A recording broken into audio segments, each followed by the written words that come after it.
Kifuatilia tangu jana kwamba mwanamuziki kutoka Tanzania anayekwenda kwa jina Matonya, unamjua kwa vibao kama vile Violet, Anita. Aha, safi. Alright, sawa. Mwanamuziki Matonya anayemjua kwa vibao kama vile Matonya, kama vile Anita, Violet. Nakwambia kwamba hata kiss na hug sipati.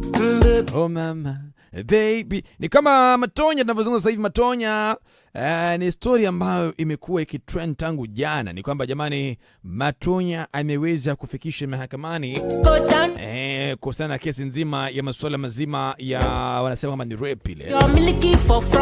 Sasa bwana, kufikia jana nilikuwa nafuatilizia hii story mimi kama mbea nilivyo. Rumors has it that jana kwamba walikuwa na kiddies kule katika kule masuala mazima ya kotini wakizungumzia hii masuala, manake kama unavyojua ama kama pengine ulikuwa hujui mbea na kujuza, ni kama Matonya alikuja hapa nchini Kenya kwa masuala mazima ya kutoa kolabo na Kiddies the Jembe. Ana alikuwa na kama eneo ya Nyali. Unajua Kiddies ni mwana wa street tayari, yule mwana wa umumu tu mitaani yana Barsheba yule. Sasa alikuwa anakaa Nyali kule Matonya kwenye apartment moja, na story nadai kwamba jamani aliweza kumbaka binti. Kesi ambayo imewekwa mbele pale kama ni kesi ya ubakaji, na hakimu ama yule judge ambaye anashughulikia ile kesi amesema jamani, Matonya kutoka kwanza ni dhamana ile, ni bond ile ya 500,000 Kenya shillings, na aweze kupeana passport ya kwake. Yani apeane passport yake, alafu baada ya kupeana passport ya kwake pale, Matonya afanye nini? Atakuwa anapeana ile 500,000 asiweze kutoka hapa nchini Kenya kwa njia yote. Hata pia vilevile pia maafisa wote wamepewa alert kwamba akionekana mpakani alert iweze kutoana. Lakini ambapo sijajua wambea ni kama jamani aliweza kutoa ile 500,000 ama bado. Maana kufikia jana masaa kama ya usiku nilimpigia Kiddies the Jembe, akakanusha madai mazima, akasema hii story yote bwana ni ya uongo. Unaona kulingana na Kiddies the Jembe alisema jamani story yote nzima ni ya uongo hii.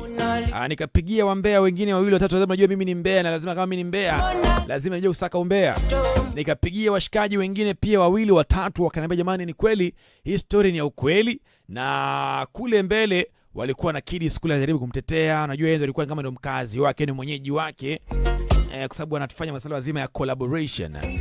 Wiki jana ikumbuka kwamba wiki jana pia msanii Matonya alikuwa na trend kama jamani ameweza kutuacha, lakini akajitokeza jamani mimi bado niko hai. Sio, mnakumbuka last week Matonya aliweza kutrendishwa kwamba jamani ameweza kutuacha ubingwa, lakini yeye mwenyewe akajitokeza. Kwa hivyo jana ilivyotokea scandal, wengi wanasema hii scandal pia era urongo. Unaona, lakini ilikuwa jana na leo pia nimeiona pia is still trending kama jamaa ameweza kunaswa. Nimejaribu kumtafuta Matonya upande wa pili, lakini simpati kwenye simu. Hebu sijua bado hali iko vipi, lakini sasa hivi wambea kwenye ground. Hiyo ndio story ambayo inasukuma ground sasa hivi, ni kwamba msanii wa Bongo Flavors wa zamani TBT legendary anakwenda kwa jina Matonya, kama mshikaji bana ameweza kutiwa mbaroni kwa madai ya tuhuma za ubakaji.